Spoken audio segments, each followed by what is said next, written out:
মুখ্যমন্ত্ৰী ডাঙৰীয়াই ফোনত আছে, তেখেতে আপোনালোক কথাখিনি ক'ব।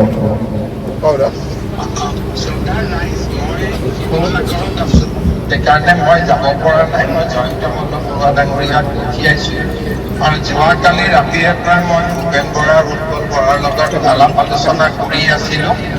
মাজনিশাও ডিচিৰ লগত মই কথা পাতি আছিলোঁ আৰু কামবিলাক থকা ভিডিঅ'বিলাকো মই চাই আছিলোঁ।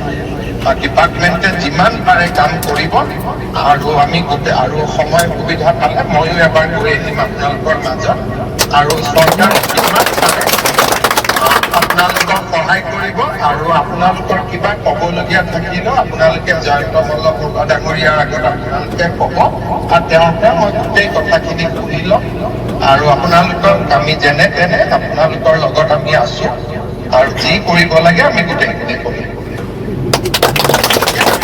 আৰু নমস্কাৰ জনালোঁ। ঠিক আছে দাদা, তেখেতসকলৰ মানে গোটেই কথাটো অকণমান এই 200-250 মিটাৰমান মই গোটেইটো বুজিলোঁ আপোনাক।